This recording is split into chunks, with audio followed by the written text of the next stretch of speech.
let's have a ball. Assalamualaikum warahmatullahi wabarakatuh. Halo semuanya, kami dari kelompok 4 program studi pendidikan ekonomi Universitas Nusantara PGRI Kediri. Pada video pembelajaran kali ini kami akan membahas materi penting dalam mata kuliah teori ekonomi mikro, yaitu kegagalan pasar yang meliputi eksternalitas barang publik dan asimetri informasi serta contohnya dalam konteks ekonomi Indonesia. Semoga video ini dapat menjadi sumber belajar yang informatif dan mudah dipahami ya. Dalam teori ekonomi, pasar idealnya dapat berjalan secara efisien melalui mekanisme harga. Namun, dalam kenyataannya, pasar tidak selalu mampu menciptakan alokasi sumber daya yang optimal. Kondisi ketika pasar gagal menghasilkan efisiensi inilah yang kita sebut dengan kegagalan pasar atau market failure. Teman-teman, ada 3 penyebab utama kegagalan pasar yang akan kita bahas, yaitu yang pertama eksternalitas, yang kedua barang publik, yang ketiga asimetri informasi. Fenomena kegagalan pasar juga nyata terjadi di Indonesia seperti pencemaran lingkungan, ketimpangan infrastruktur publik, hingga ketidakseimbangan informasi dan transaksi digital. Jadi teman-teman, tadi udah dijelasin ada 3 penyebab kegagalan pasar, yaitu yang salah satunya adalah eksternalitas. Dan di sini aku mau menjelaskan tentang eksternalitas. Apa sih Kak eksternalitas itu? Eksternalitas itu yaitu kondisi ketika suatu aktivitas ekonomi memberikan dampak kepada pihak lain tanpa adanya kompensasi. Dan eksternalitas itu dibagi menjadi 2, yaitu eksternalitas positif dan juga eksternalitas negatif. Aku di sini mau ngejelasin tentang eksternalitas positif terlebih dahulu. Eksternalitas positif terjadi ketika kegagalan ekonomi menghasilkan manfaat tambahan bagi masyarakat luas. Eksternalitas positif dibagi menjadi 2, yaitu pendidikan dan vaksinasi. Pendidikan yang tidak hanya meningkatkan kemampuan individu tetapi juga kualitas tenaga kerja nasional. Lalu yang kedua adalah vaksinasi yang tidak hanya melindungi individu tetapi menciptakan herd immunity bagi masyarakat. Karena manfaat sosial lebih besar daripada manfaat pribadi, pasar biasanya menyediakan pendidikan atau vaksinasi dalam jumlah yang kurang. Untuk itu pemerintah memberikan subsidi seperti beasiswa pendidikan gratis dan layanan vaksinasi gratis. Seperti pada era COVID-19 kita mendapatkan vaksinasi gratis dari pemerintah, teman-teman.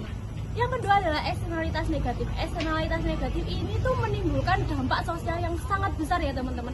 Contohnya seperti polusi udara. Polusi udara itu menyebabkan kita menjadi asma dan batuk ya teman-teman. Lalu yang kedua adalah penyebaran pestisida yang terlalu banyak yang akan menyemari suatu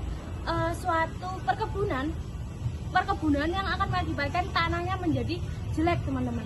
Dalam kasus ini pelaku tidak menanggung biaya sosial yang ditimbulkan sehingga kegiatan tersebut menjadi berlebihan. Pemerintah kemudian menerapkan kebijakan seperti pajak Pigovian, contohnya yaitu pajak emisi karbon untuk menekan dampak lingkungan teman-teman. Nah itu tadi penjelasan singkat tentang eksternalitas yang dibagi menjadi 2 ya teman-teman. Kalian tahu nggak sih apa itu barang pabrik? Barang pabrik yaitu barang yang bersifat non-rivalry atau tidak ada persaingan, dan juga non-exclusivity yaitu tidak ada eksklusivitas. Yang artinya semua orang itu bisa menikmati barang tersebut tanpa saling beribut dan tidak mudah membatasi siapa yang boleh menggunakannya. Jadi contoh barang pabrik yang ada di Indonesia yang sering kita temui, yang pertama ada jalan raya, yang kedua ada penerangan jalan, taman kota, dan lain sebagainya. Karena sifatnya tersebut, timbul masalah yang bernama free rider, yaitu orang yang ikut menikmati manfaat barang pabrik tanpa ikut membayar atau berkontribusi. Misalnya di sini ada seorang yang memanfaatkan fasilitas taman kota tetapi tidak mau membayar pajak ataupun sekedar menjaga kebersihan. Nah, biasanya sektor-sektor swasta itu enggan menyediakan fasilitas publik itu karena tidak adanya keuntungan. Nah, oleh karena itu pemerintah harus ikut andil dalam penyediaan dan juga pemeliharaannya demi kesejahteraan masyarakat.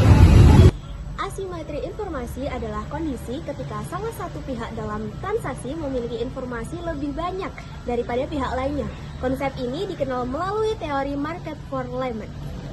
Nah, ada 2 bentuk utama asimetri informasi, yaitu yang pertama ada adverse selection atau sebelum transaksi. Contohnya, foto produk palsu atau tidak sesuai. Penjual menampilkan gambar yang lebih menarik dibandingkan kondisi asli barang. Selanjutnya ada ulasan palsu atau dimanipulasi. rating sengaja dibuat tinggi untuk memengaruhi keputusan pembeli. Yang kedua ada moral hazard, yaitu setelah transaksi. Contoh kasusnya, fake order oleh mitra pengemudi online. Pengemudi membuat pesanan palsu untuk meningkatkan pendapatan atau bonus. Rendahnya literasi digital di masyarakat memperburuk situasi ini. Banyak pengguna belum memahami pentingnya keamanan data dan resiko transaksi digital. Sebagian besar pengguna tidak membaca syarat dan ketentuan maupun kebijakan privasi sebelum melakukan transaksi, sehingga tidak menyadari bagaimana data pribadi mereka digunakan. Menurut Kominfo 2024, hanya 35% pengguna yang membaca kebijakan privasi sebelum bertransaksi. Nah, kondisi ini membuat masyarakat semakin rentan terhadap penipuan, manipulasi informasi, dan penyalahgunaan data.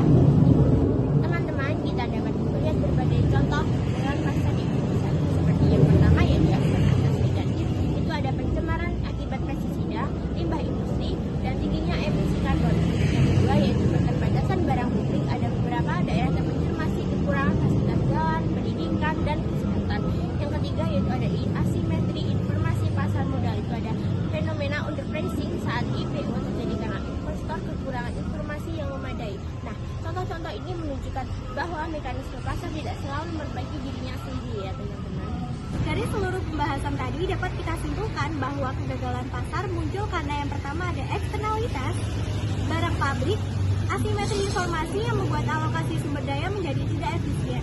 Oleh sebab itu, intervensi pemerintah melalui regulasi, penyediaan barang pabrik, dan peningkatan literasi masyarakat sangat-sangat penting untuk mencapai kesejahteraan bersama. Terima kasih telah menonton. Semoga membantu proses belajar kalian ya teman-teman. Dadah! Terima kasih ya teman-teman sudah menonton video pembelajaran kami. Semoga video pembelajaran kami bisa menjadi manfaat untuk kalian semua.